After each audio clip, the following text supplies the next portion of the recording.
You're listening to an Airwave Media Podcast. Hi, everyone. I'm Sebastian Major, the host of Our Fake History. If you're a fan of historical blindness, then that means that you're the kind of person that likes to think deeply about the past and ask questions about what really happened, or maybe what was missed in the historical record. Well, in Our Fake History, we look at historical myths. Those are the kinds of stories that people think are history, but are maybe just legends that got wrapped up in the historical record.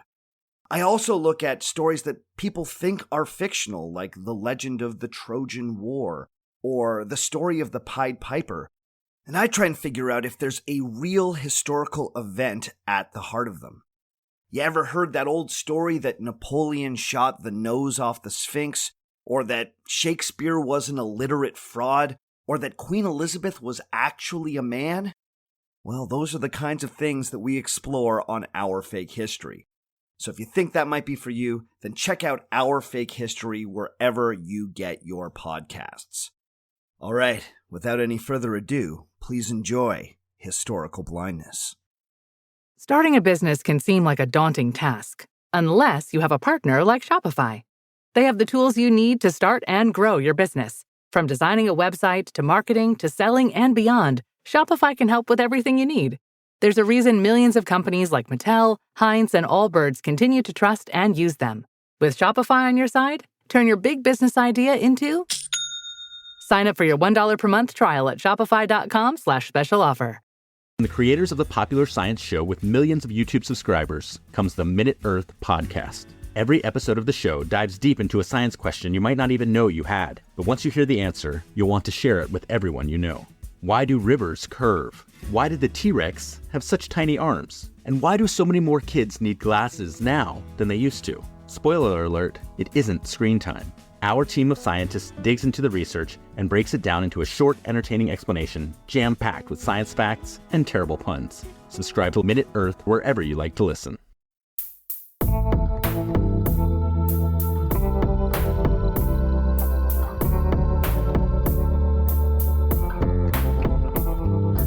Welcome to Historical Blindness.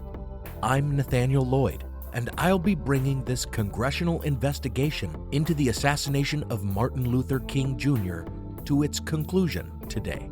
Having examined Ray's version of events that he was manipulated by a mystery man named Raul into bringing the murder weapon to the Memphis rooming house that served as the sniper's perch, but that he himself did not pull the trigger, and finding it sorely lacking in credibility, we now move on to consider the scenario that Ray was the shooter. Some of the points raised against this version include that he was a bumbling and failed crook and could not have possibly planned such a nearly perfect assassination, a perspective that doesn't take into account his successful capers, like his bank robberies and his prison escape. And in fact, he would go on to escape from prison again for a short time while serving his sentence for murdering King. Others point to the fact that he was not a murderer and therefore seems an unlikely culprit. However, he had made a career of armed robbery, of threatening people with murder if they didn't give him what he wanted. And once, he is said to have stabbed someone in a Kansas City bar for no reason other than that they had spoken to him. Then there is the point that Ray was no sniper and therefore isn't likely to have been the shooter. But to suggest that he couldn't possibly have made the shot that killed King from 200 feet away doesn't take into account the fact that when he joined the Army in 1946, he qualified as a marksman during basic training. Therefore, the real question needs to be one of possible motivation, of what may have driven Ray to commit the crime.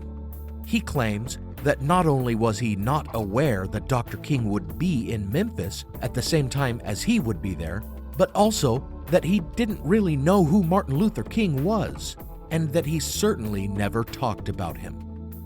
Moreover, he and his surprisingly numerous supporters, which include many people of color, insist that he is not a racist. Therefore, it would seem that he had no concrete reason to plan Dr. King's murder, and must have been a patsy.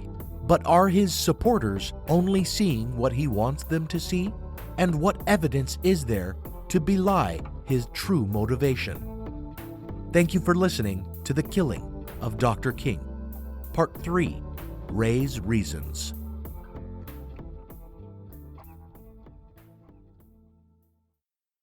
During the course of this episode, I will be quoting racist statements, some of which include the most hateful of racial slurs. If this were written only to appear on the page, I might let the slurs stand in quotation marks, but as I do not wish to offend or disturb anyone with audio of the spoken word, I will be censoring the racial slur with a beep.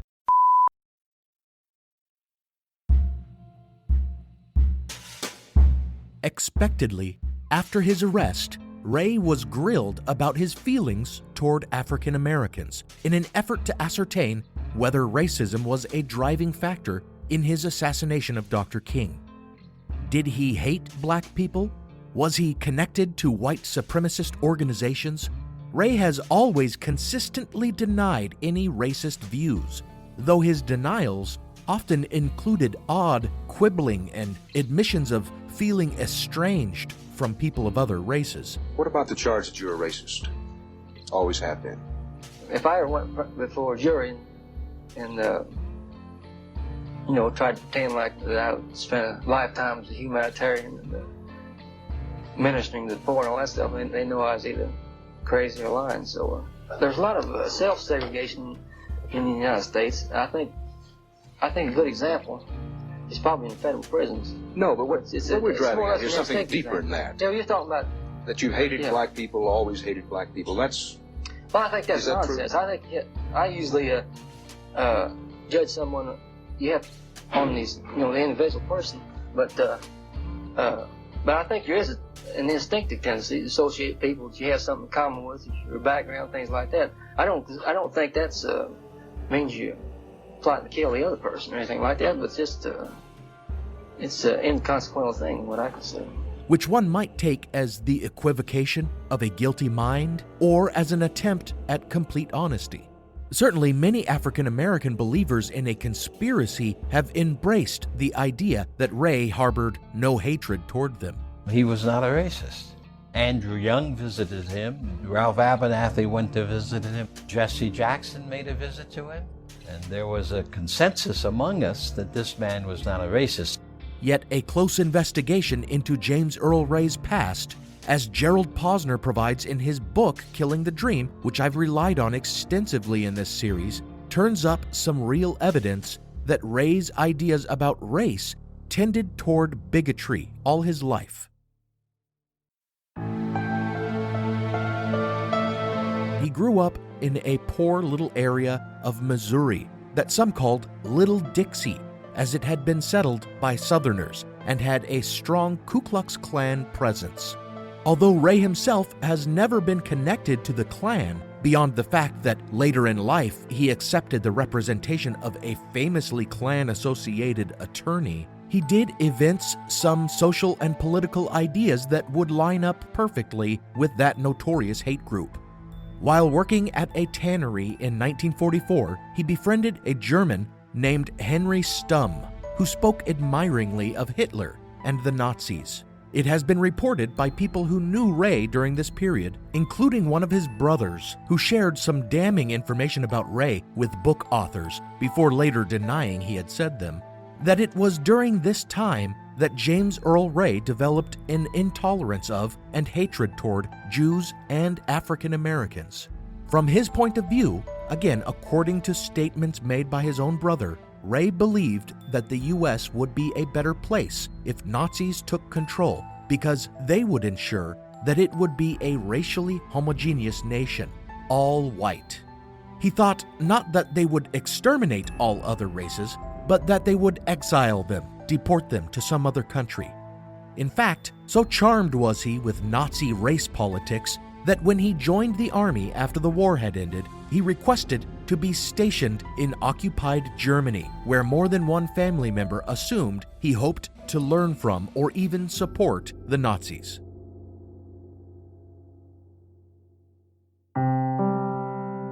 After the Nuremberg trials, however, he became disillusioned with the Nazis and with the army, going AWOL and getting himself discharged from duty and sent back to the United States.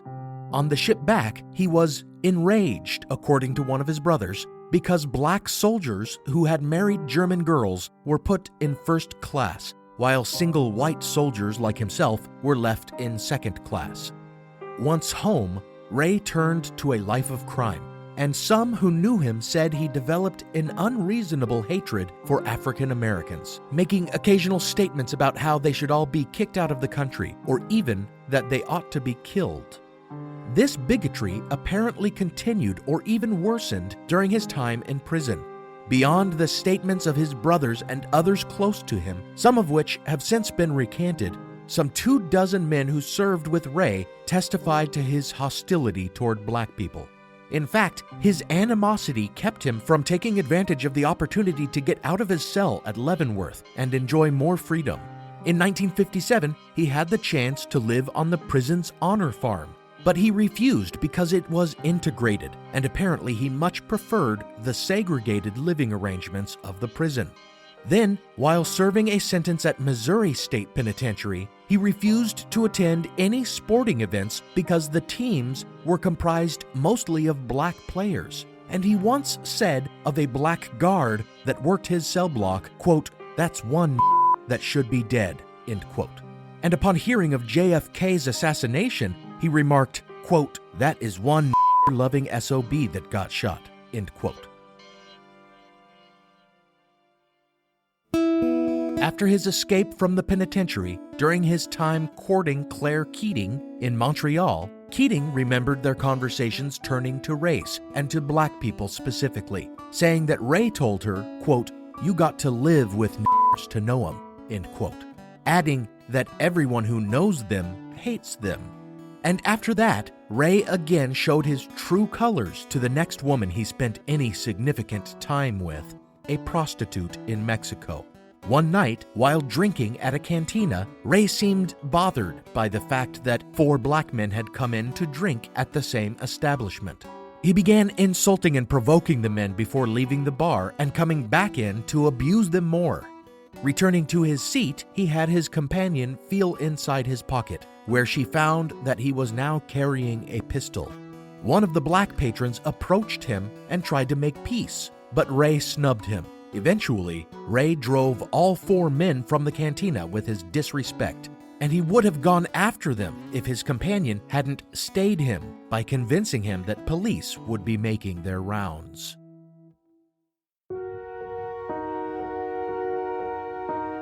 Among the racist sentiments that Ray revealed in prison were comments about other countries to which he'd like to immigrate because they were less diverse or had ideas about relations between races that he found more sensible.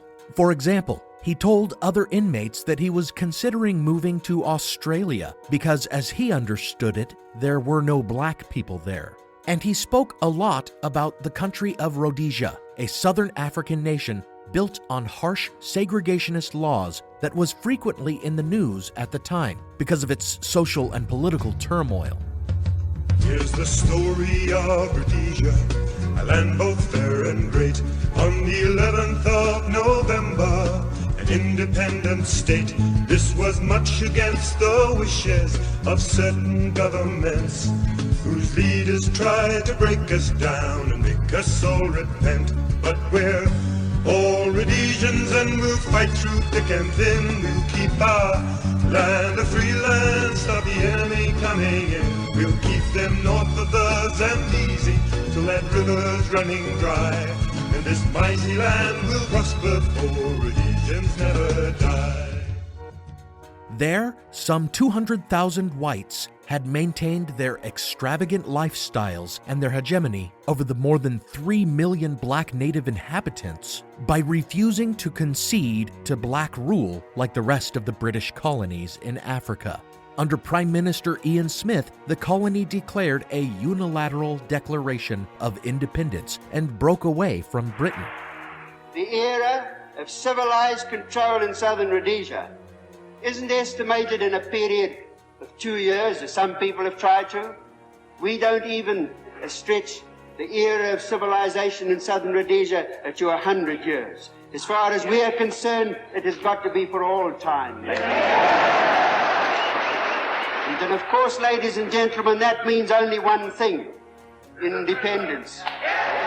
According to his brother John, James Earl Ray had not only expressed interest in traveling to Rhodesia, but admiration for their stand against black majority rule, telling his brother during a prison visitation that he believed Ian Smith was doing a fine job. Things quickly fell apart, however, as the ensuing economic sanctions did little to bring the Rhodesians to heel, and as the white Rhodesians faced economic sanctions and a guerrilla war at home with multiple black nationalist groups, some armed and trained by Russia and others by China, engaged in a bush war with the relatively small Rhodesian army. This war was framed as a stand against communism and heathenism, but to be certain, at its heart, it was a struggle to preserve a way of life made possible by white minority rule. Yes, I'm fighting to preserve a way of life, to maintain a home, to live in this country generally under what I consider to be an acceptable system, which basically Christian and capitalistic.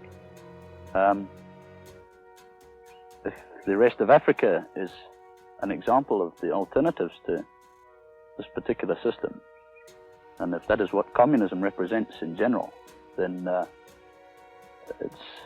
I'm going to be against it until the day I finally go. And rather than Rhodesia's troubles discouraging Ray's interest in immigrating there, he seemed even more drawn to go and contribute in some way to their cause. While in Mexico, he wrote to an address he found in U.S. News and World Report, advertising for immigrants to Rhodesia. Later, from Los Angeles, he wrote to the American Southern African Council, expressing his interest in immigrating to Rhodesia and asking how he might obtain a passport, since the U.S. wasn't issuing them for travel to Rhodesia at the time.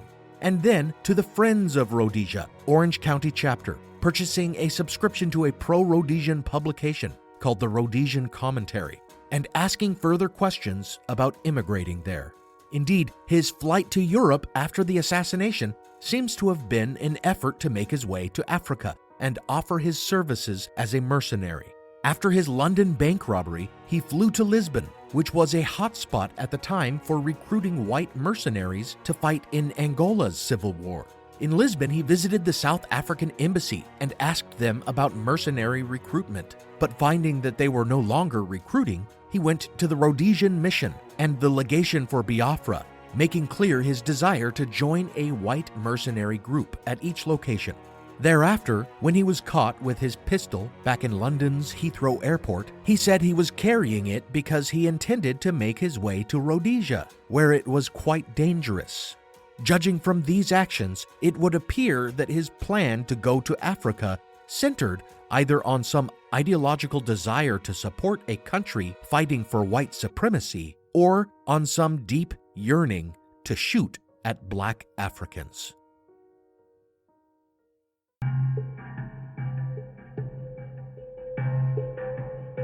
Another point supporting the notion that despite whatever weak denials he made, or tolerant facades he adopted after his arrest for King's murder, James Earl Ray did indeed harbor racist ideology, is his vociferous support of Alabama Governor George Wallace, whose conflict with Dr. King and stringent stand against civil rights I discussed in the most recent installment of this series.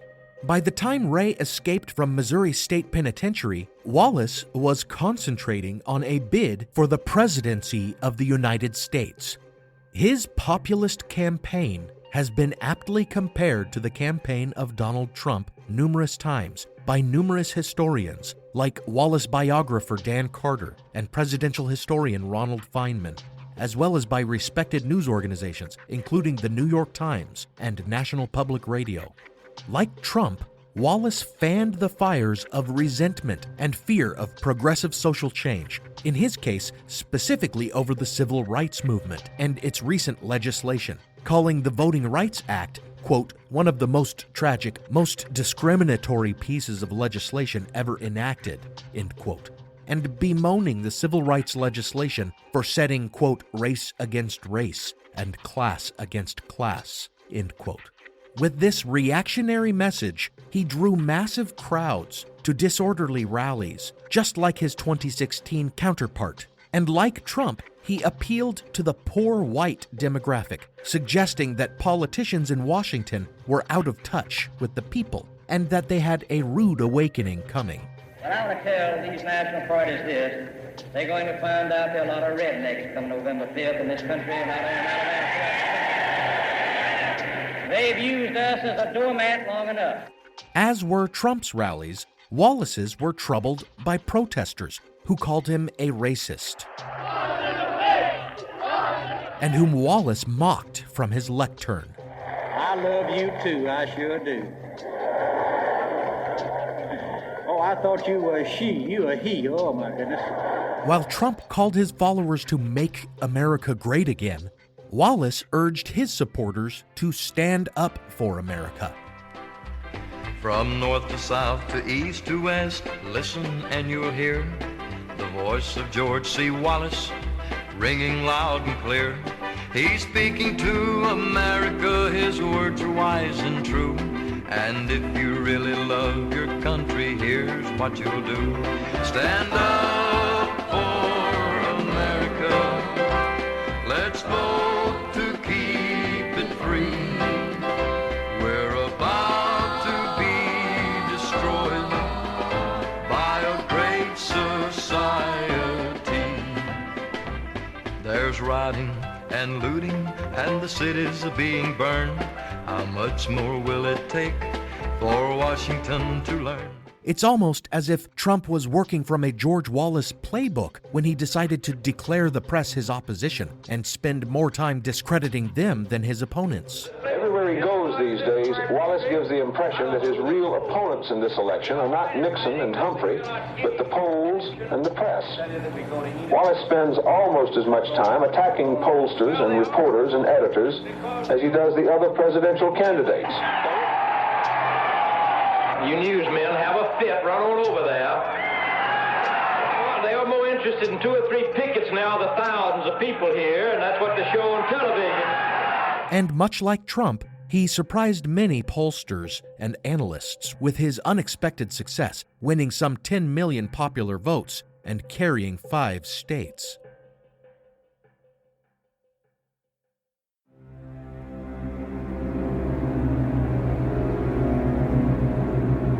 We know that James Earl Ray was a strong George Wallace supporter because his brother John Ray, another Wallace supporter, has stated that James approved of his politics and even suggested that after leaving Montreal following his failure to obtain a passport, he probably chose to go to Birmingham, not because a shadowy mystery man directed him there, but rather because he wanted to go somewhere people shared his views on race.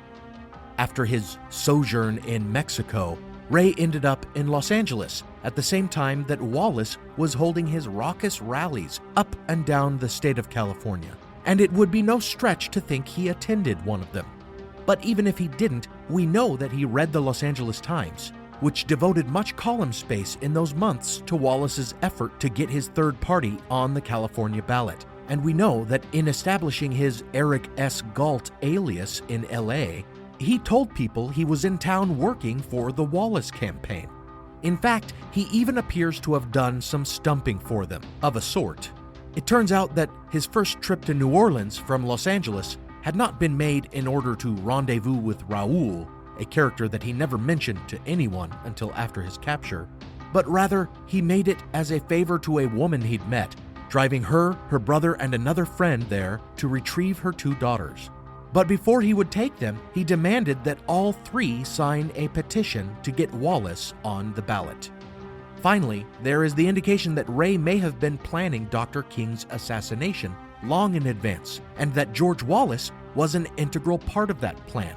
Ray's brother Jerry told George McMillan, one of the writers researching the assassination, that there had been such a plan.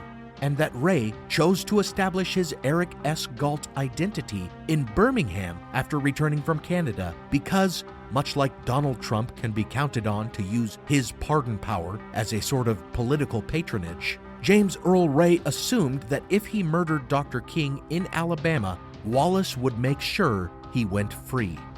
Of course, Jerry Ray would later deny that he said any such things, even though the statements are present in Macmillan's interview notes. And this would not be the only such statement indicating that James Earl Ray had entertained the idea of killing Dr. King for years. Now for a brief intermission.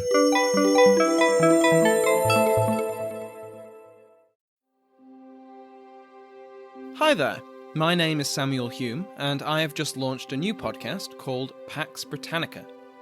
Pax Britannica is the history of the largest empire the world has ever seen, an empire whose flag flew on every significant landmass on the planet, and an empire that, more than any other, has made the world we live in today.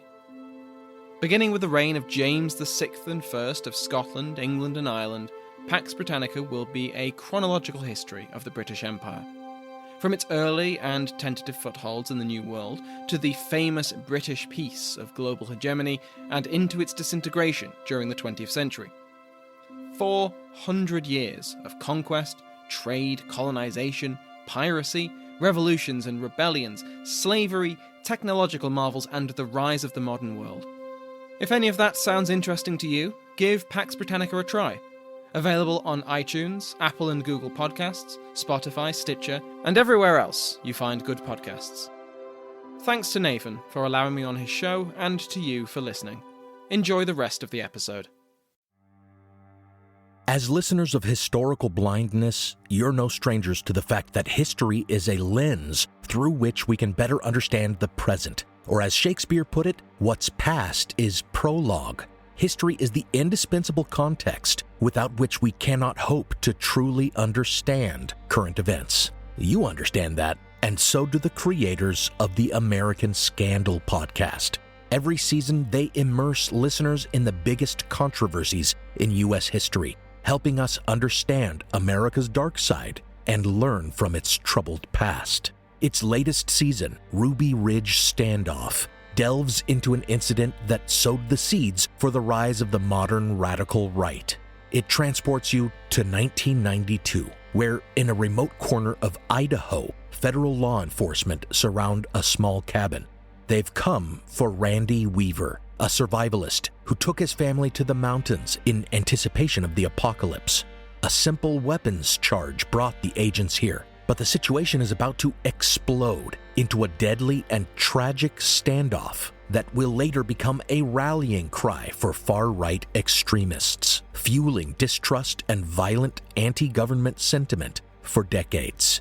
Follow American Scandal on the Wondery app or wherever you get your podcasts. You can binge all episodes of American Scandal's Ruby Ridge Standoff early and ad-free right now on Wondery Plus.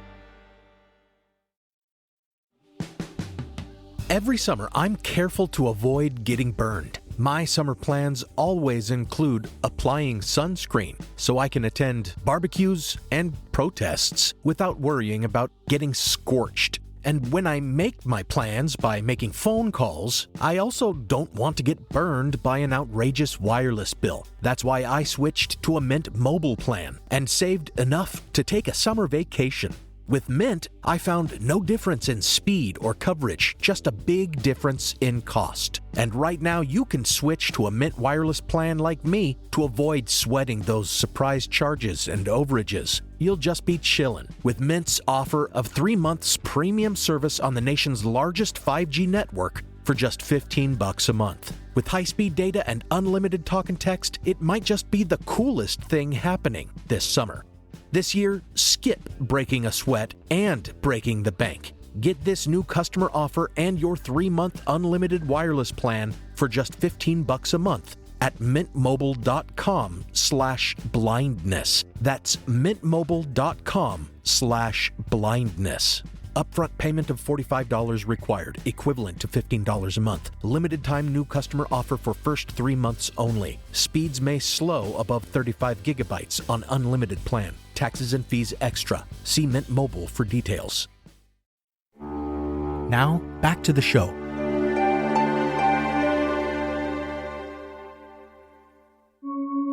Ray claimed that he had only the vaguest knowledge of Dr. Martin Luther King's existence, a dubious notion considering how much we know he read and kept up with the news, and that he certainly never spoke about him to anyone. But statements collected from people who knew him prior to the assassination contradict this. Back in prison, more than one inmate remembered how Ray would become agitated while reading weekly news magazines over the actions of civil rights leaders and King specifically. And one inmate, Cecil Lillibridge, recalled him scornfully calling Dr. King, quote, Martin Luther Coon, end quote.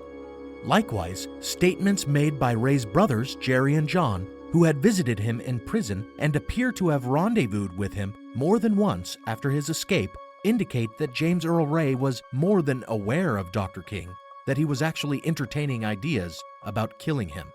Several weeks after his escape, according to Jerry Ray, all three brothers met in an old, rundown Chicago hotel and plotted some ways they might make money. Ideas bandied about ranged from as dangerous as kidnapping someone of importance for a ransom to as seedy as making and selling pornography, the latter being a scheme James Earl Ray found quite enticing. During this meeting, though, James told his brothers, quote, I'm going to kill that nigger King. That's something that's been on my mind. That's something I've been working on, end quote.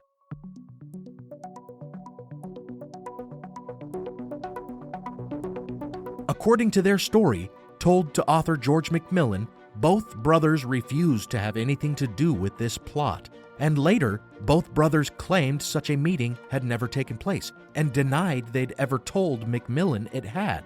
But the brothers were known to lie about their meetings with Ray. For example, John had visited James in prison the day before James's escape, and there's reason to believe he aided his brother's escape since James afterward used an alias and a social security number that John had previously been known to use. And despite prison records that prove the visitation happened, John claimed he had not visited James the night before the escape. And years later, when the House Select Committee on Assassinations questioned Jerry Ray about this meeting in Chicago, at which James reportedly expressed intentions to murder Dr. King, Jerry tellingly did not deny it happened, but rather refused to talk about it, hiding behind the Fifth Amendment on the grounds that discussing this meeting might incriminate him. Considering the fact that the bank robbery the brothers are suspected of committing together took place shortly after this meeting, it is possible that their discussion of kidnapping and their robbery plans was what Jerry worried would be incriminating. But there is the further possibility that the murder of Martin Luther King Jr. was one of the plots hatched by the brothers in that Chicago hotel room, and that rather than it being James's plan alone, the brothers raised it and planned to pursue it together. The question then is why? After the assassination, Jerry said that if Ray had done it, quote, there had to be a lot of money involved, end quote. But he told McMillan that he had refused to go along with Ray's plan of killing King because, quote, there ain't no money in killing a nigger, end quote. Yet shortly after the manhunt for his brother had begun, he reportedly told a friend who asked him if Ray had done it that, quote, this is his business. If I was in his position and had 18 years to serve, and someone offered me a lot of money to kill someone I didn't like anyhow and get me out of the country, I'd do it, end quote. So was there, after all, money in it for the man who killed Dr. King? And did the brothers discuss this, among other money-making schemes, during their brainstorming session in that Chicago hotel room? Of course, it is part of Ray's legend of Raoul that he was drawn unwittingly into a plot to kill King on a promise of money. But if Ray had taken it upon himself to plan King's murder as a money-making scheme before he claims he ever even met Raoul, then where would he have gotten the impression there was money in it? His prison acquaintance, Cecil Lillibridge, who had listened to him rail against civil rights leaders, says that Ray also used to wonder aloud whether or not there might be some group out there that would reward the killer of a civil rights activist like King. Other inmates told interviewers that Ray spoke about murdering King for money, speculating that he might get as much as $10,000 for it. One inmate, Harry Serro, remembers suggesting to Ray that what with King advocating boycotts, some wealthy businessmen might pay a lot to have King put out of the way. Ray's comments appear to have graduated after that from speculative to seemingly assured, telling other inmates that some, quote, businessmen's association, end quote, was offering $100,000 for King's murder, though he couldn't name the group, simply saying he would find out who they were. Were there such bounties on Dr. King? The short answer is yes, of course there were. Bounties ranging from $50,000 to $100,000, offered by a variety of far-right hate groups like the KKK, the National Socialist White People's Party, the Minutemen, and the American Nazi Party. Which of these groups Ray might have come into contact with, however, is a more important question to demonstrating that Ray may have undertaken the assassination in the hopes of collecting a bounty. There are reports that some prisoners in the Missouri State Penitentiary at Jefferson City were aware of a $100,000 bounty on King from the White Knights of the Mississippi KKK, as well as of another bounty by a local criminal enterprise calling itself the Coolies Organization. But one such supposed bounty stands out. In the late 70s, the House Select Committee granted immunity to a St. Louis man in exchange for his testimony about being offered money to assassinate Dr. King. Russell Byers testified that in late 66 or early 67, a real estate developer with ties to the criminal underworld named John Kaufman approached him about an opportunity and took him to see a wealthy segregationist named John Sutherland. Byers' tale has him entering a well-appointed study adorned with memorabilia from the Confederacy to discuss a proposition. Sutherland, with a Confederate hat on his head, offered Byers $50,000 to kill King or to arrange his death, a bounty he said would be provided by a wealthy organization out of the South. Byers said he declined to take part in the plot. The House Select Committee was able to corroborate Byers' story, and it seemed quite feasible that Ray might have found out about this offer before he escaped the penitentiary, as Byers' brother-in-law was incarcerated in the same cell block with him, and Ray has admitted to knowing him. Then there is the fact that Kaufman, the guy who brought Byers in on the plot, was a convicted amphetamine dealer. And during his trial, it came out that he was having the drugs smuggled into Missouri State Penitentiary, where James Earl Ray was using and selling them. A strong indication that Ray had heard of the Sutherland bounty on King comes from another inmate's testimony, given long before Byers ever spoke about the bounty, that Ray had tried to bring him in on a plot to kill King for money, no longer claiming the bounty was $10,000 or $100,000, but now naming the $50,000 amount we know was offered by John Sutherland, and assuring the fellow prisoner that if they killed King in the South, it wouldn't even matter if they were caught, because, quote, who in the South like niggers, end quote. So there is good reason to believe James Earl Ray had it in his head that he and his brothers might make a considerable amount of money by planning and carrying out King's assassination. After their meeting in Chicago, Ray made his way to Birmingham in order to establish his alias Eric S. Galt as an Alabaman because, as Jerry Ray explained to George McMillan, James Earl Ray thought getting rid of King would help the George Wallace campaign, and he believed that if he were caught, Wallace would surely pardon him for the murder. Maybe not right away, but eventually, when the outrage had subsided. And in fact, John Sutherland, the wealthy lawyer who had put up the $50,000 bounty on King, was a major player in the George Wallace campaign, a fact that lends credence to the conspiracy theory that the Wallace campaign may have actually been linked to the King assassination. Months later, after Ray's vacation in Mexico, when he made his visit to New Orleans while living as Galt in Los Angeles, rather than meeting with Raoul as he claimed, there is a chance that he actually met with one of his brothers there, and that they further discussed the idea of killing King and collecting the Sutherland bounty. Since Ray's departure, his brother John had opened a tavern in St. Louis in an area where numerous Wallace rallies were held, and it had quickly become a haunt for ex-cons and underworld types looking for jobs. Just the kind of place where the bounty would have been whispered about.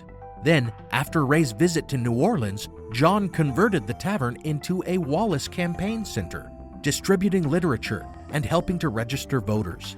And in another connection to the Sutherland bounty, John employed a woman whose husband was friends with Russell Byers, the man Sutherland had propositioned about killing King.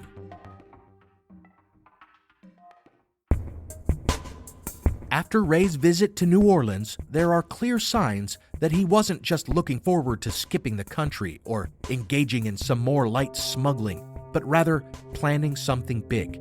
He underwent plastic surgery to change his appearance. He even went so far as to manually adjust his bandaged nose after his rhinoplasty, so that even his plastic surgeon wouldn't know exactly what he looked like.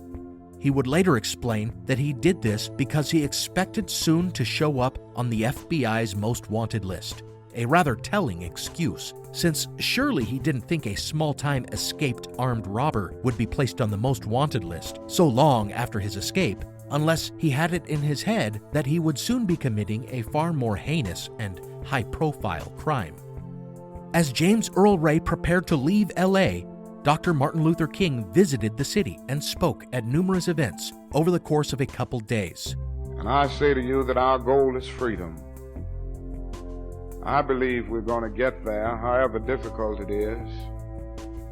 I believe we're going to get there because however much she strays away from it, the goal of America is freedom. And our destiny is tied up with the destiny of America. Abused and scorned though we may be as a people, our destinies are tied together. Before the Pilgrim Fathers landed at Plymouth, we were here. Before Jefferson etched across the pages of history the majestic words of the Declaration of Independence, we were here. Before the beautiful words of the Star-Spangled Banner were written, we were here. For more than 2 centuries, our forebears labored here without wages. They made cotton king. They built the homes of their masters in the midst of the most humiliating and exploitative conditions, and yet out of a bottomless vitality, they continued to grow and develop. And if the inexpressible cruelties of slavery couldn't stop us, the opposition that we now face, including the so-called white backlash, will surely fail. We're going to win our freedom. Less than a month later, King would lie shot on the balcony at the Lorraine, and James Earl Ray had also begun the final leg of his journey to be in that same city block at the same time. As he headed east, staying at cheap motels, newspapers reported that Dr. King would be in Selma, Alabama on the 22nd. And Ray drove straight there, indicating that after all he was stalking the Reverend. When King left Selma, Ray took his leave as well, driving then to King's hometown, Atlanta, Georgia. And it is worthwhile now to remember the map the FBI would eventually discover in one of his rooms, with King's home and the church where he preached, both circled in pencil. It was during this stay at a rooming house in Atlanta that Ray made the 2-hour drive west to Birmingham several times to visit multiple gun stores. And of course, if he really had no idea that the gun he would be buying was going to be used to murder someone, and instead just thought it was going to be a showpiece to impress their Mexican connection, there would have been no reason not to buy the gun right there in Atlanta. Driving so far to buy it betrays Ray's concern that the gun might later be traced back to him. Astonishingly, Jerry Ray, in the 1975 interview with George McMillan that he would later claim never happened, but which is corroborated in Macmillan's notes, according to Gerald Posner, the author of my principal source, Killing the Dream. Jerry said he actually met up with James in Birmingham, cagily implying that they had test-fired the first rifle Ray bought together, and that he had concerns about whether the gun could, quote, do it in one shot, end quote. Recall that when Ray returned the first rifle he'd bought, he said that he'd changed his mind after speaking with his brother. After exchanging the rifle, Ray brought it to Memphis.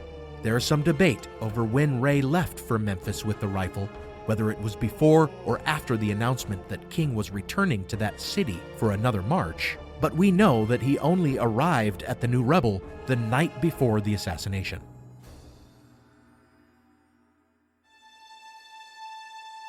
The details coalesce to form a clear picture, it seems to me, that there may have been numerous conspiracies to have King killed in the form of bounties being put on his head, whether implicitly or explicitly, by hate groups as well as, perhaps, by some Southern boosters of the George Wallace campaign.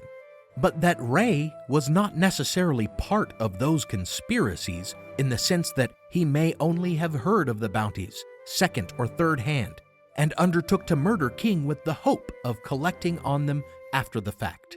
The clearest evidence of any conspiracy is between James Earl Ray and his brothers, John and Jerry, who, if Macmillan's interviews can be believed, might more accurately be called accomplices than co-conspirators.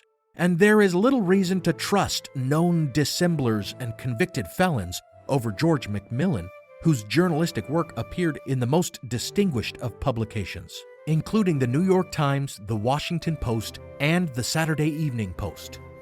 Nevertheless, while close scrutiny of the available research paints a surprisingly clear picture of a virulent racist and lifelong outlaw driven to murder out of greed, who after his capture and conviction devoted the remainder of his life to spinning a web of lies and conspiracy innuendo, there are still a couple details that give one pause and prove a bit harder to explain away. For example, most of the aliases that James Earl Ray used, among them Eric S. Galt, John Willard, and Ramon Sneed, were the names of real people, all of whom lived near each other in the same suburb of Toronto. The fact that a few of these Canadian men could have passed for Ray has led some to believe that the mysterious Raoul, Ray's supposed handler, had provided him with these cover identities, although Ray himself never claimed this. Instead, he said he probably got the names out of a phone book, a believable enough explanation until one discovers the fact that the real Eric Galt's middle name was not Starvo, as Ray had given it, but rather St. Vincent. Curiously, though, the real Galt customarily wrote out his middle name abbreviated as St.V. or St. V, with the periods looking like little O's, so that it appeared to read as Stovo or Stavo. So the only reasonable explanation seems to be that rather than getting his name from a phone book, Ray must have seen some paper on which Galt had handwritten his name and simply guessed at pronouncing the middle name, corrupting it from Stavo to Starvo. But there is evidence that Ray stalked some of the men whose names he would later use, as among his possessions was another map with marks on it, this one of Toronto, with marks near the homes of these men. And we know that after the assassination he contacted the real-life counterparts of several of his known aliases, pretending to be a government official in order to ascertain whether they already had passports, since he would be trying to get a passport in one of their names. So considering this, it is perhaps not impossible to imagine that he had previously gone to Toronto, stalked some men who looked like him, and took some papers from Galt at least, perhaps from his trash, in order to find out what his signature looked like. It certainly is a complicated routine to go through when other fugitives might just make up a name, but perhaps it just reflects the fact that he had given a lot of thought to how he might establish an ironclad identity and obtain a Canadian passport, which eventually he did. Then there are the hypnosis sessions he underwent in Los Angeles before setting out to assassinate Dr. King. Assassination conspiracy theorists are no stranger to the notion that unwitting patsies can be programmed to commit murder through hypnosis. This is a major element of the conspiracy theory that Sirhan Sirhan was not alone responsible for the shooting of Bobby Kennedy. Sirhan Sirhan was an enthusiast of self-hypnosis and actually practiced it on himself by following the instructions provided by a group of supposed Rosicrucians. Now, who the Rosicrucians are or were is a topic better left for its own, likely sprawling edition of Historical Blindness. But it's understandable that this tidbit has fueled many conspiracy theories. Well, it turns out that James Earl Ray was interested in self-hypnosis as well. He had read about hypnosis in prison, bought more books on it in Canada, and attended several sessions with a psychologist in LA who specialized in hypnosis, and found Ray to be an excellent subject of it, much like it was found that Sirhan Sirhan was easily hypnotized. Stare at the three-dimensional eye on the jacket of this album, or choose a spot on the wall. This will be your point of fixation. It should be a little above eye level so that your eyes will roll upward slightly, or you can use a hypnotic disc or a thumbtack, or you can stare at the corner of the wall where the wall and the ceiling come together. Keep staring at that particular spot. Do not look away from it. That's it. The more you stare at the spot, and the more you hear my voice, the more you'll be going deeper and deeper to sleep. Your eyes are getting heavier and heavier. That's it. Breathe in and out. And the more you breathe in and out, the more you are going deeper and deeper to sleep with each breath that you take. Every muscle in your body so numb, so relaxed, and you are going deeper and deeper to sleep with each breath that you take. That's it. Relax your body entirely. The more you stare at that spot, the more you breathe in and out, the more your eyes are getting heavier and heavier with each breath that you take. This, of course, all sounds very suspicious and sinister until you read what his hypnotists had to say about him. When interviewed, Dr. Freeman, his LA psychologist, said Ray revealed no secret plan to kill King while under hypnosis, but that he did betray his immense dislike for African Americans. Ray also visited the International Society of Hypnosis and spoke with its head, Reverend Xavier von Koss, who disagreed about Ray being easy to hypnotize, saying he showed a, quote, strong subconscious resistance. And for what it's worth, during his encounter with Ray, Koss also claims to have surmised that Ray wanted recognition above all else. And the simple truth about these assassins' interest in self-hypnosis might be far more mundane than one would anticipate. The fact is, self-hypnosis was something of a self-help fad at the time. It was becoming popular as a self-improvement technique that could improve memory and sleep and help one overcome personality problems like shyness and social disorders like anxiety. Some more common uses of self-hypnosis that many may be more familiar with are its use in helping people quit smoking or lose weight. Achieving the hypnotic state with my assistance will help you to master the self-hypnosis taught on the other side of this record. Then you can give yourselves whatever suggestions you so desire. The possibilities are unlimited. Make yourself ready to start upon this wonderful adventure of relaxation, self-discovery, and self-improvement. So rather than it being a nefarious brainwashing technique that some mysterious conspirator used to program both Sirhan Sirhan and James Earl Ray, isn't it a simpler and therefore more logical explanation that they just used it to overcome the shyness with which they were both known to struggle? In fact, as an escaped convict who may have also been planning a high-profile assassination, Ray's shyness, his tendency to not look people in the eye and seem squirrely and nervous, was something he would have certainly wanted to correct, as it could very well get him caught. In fact, in the end, it did, as the immigration officer at the passport desk at Heathrow on June 8, 1968, looked a little closer at him and his papers, double-checking his name against those on his watch for and detain list because he seemed, quote, slightly nervous, end quote.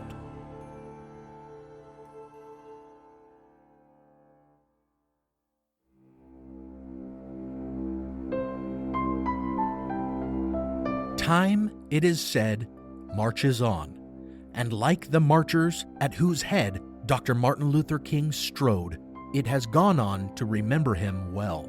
Just days after his murder, with his killer still on the loose and the fires of rioters still burning, President Johnson signed the Civil Rights Act of 1968. Now with this bill, the voice of justice speaks again. It proclaims that fair housing for all human beings who live in this country is now a part of the American way of life. We all know that the roots of injustice run deep, but violence cannot redress a solitary wrong or remedy a single unfairness. And we just must put our shoulders together and put a stop to both. The time is here. Action must be now. And several months later, before an election that LBJ had backed out of, he spoke again on the passage of a landmark gun control bill that was directly inspired by the horrendous murders of both Martin Luther King Jr. and Bobby Kennedy by men that never should have been allowed to get their hands on a firearm. But of course, even after these tragedies which roused our nation to action, much like today, the influential gun lobby prevented the passage of comprehensive gun control legislation. But this bill, as big as this bill is, still falls short because we just could not get the Congress to carry out the requests we made of them. I asked for the national registration of all guns and the licensing of those who carry those guns. For the fact of life is that there are over 160 million guns in this country, more firearms than families. And if guns are to be kept out of the hands of the criminal, and out of the hands of the insane, and out of the hands of the irresponsible, then we just must have licensing. If the criminal with a gun is to be tracked down quickly, then we must have registration in this country. The voices that blocked these safeguards were not the voices of an aroused nation. They were the voices of a powerful lobby, a gun lobby, that has prevailed for the moment in an election year.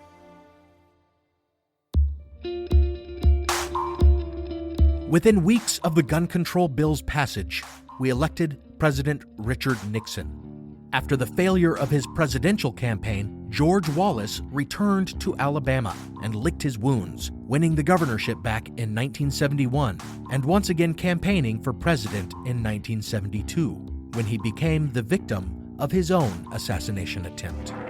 Beaming approval from behind dark glasses, Bremer applauds enthusiastically as Wallace addresses a rally in Silver Spring, Maryland.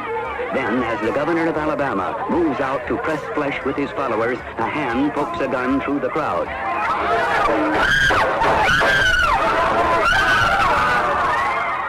Wallace survives the assassination attempt, but his wounds leave him paralyzed, forcing the end of his active campaign.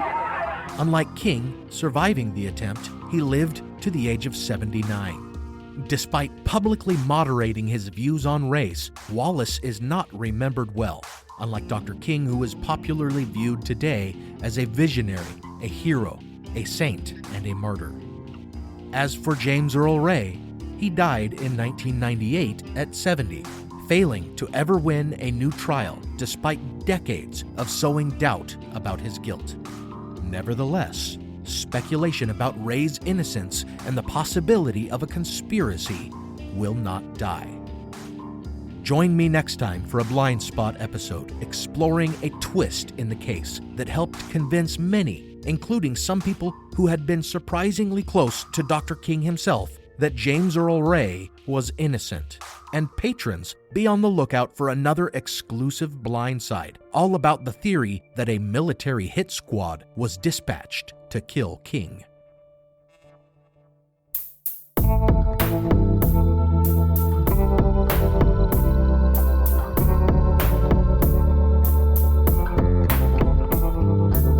Thank you for listening to Historical Blindness, the Odd Past podcast. At the beginning of this episode, you heard an introduction from one of my favorite podcasters, Sebastian Major, host of Our Fake History. If you've never listened to Our Fake History, you need to download and listen as soon as you have a chance. Fans of this show will certainly love the topics Sebastian covers and appreciate both the depth of his research and the critical thinking he brings to bear in his analysis. In his own words, he both relishes and ruins the historical myths and pseudo-history he covers. And that's what's so great about his show. He takes the time to tell his stories before he finds cause to doubt them. Check out Our Fake History today. Much of the music on this episode was provided by film composer Alex Kish. Visit alexkishmusic.com to get compositions for your own projects. Additionally, one song was provided by Sean, one of the 3 hosts of the California True Crime podcast. If you haven't checked out their show, download it today. I want to take the time to thank my partner patrons for believing in my wild stories enough to pledge support for the show. Thanks, Marina, Joe, Michael, Jacob, Diane, and David. As long as you keep listening, I'll keep spinning my tales. In addition to pledging on Patreon, be sure to support the show by rating and reviewing it, following on Twitter, Facebook, and Instagram, visiting the website at historicalblindness.com, and shopping for show merch or following the Amazon links to buy the recommended books, like my principal source for this series, Killing the Dream by Gerald Posner, or like my own historical novel, Manuscript Found, a picaresque retelling of the founding of Mormonism, interwoven with some Freemason conspiracy intrigue. It's all historical and it's a crazy story. Until next time, remember that conspiracies do exist, but they are usually not massive and widespread.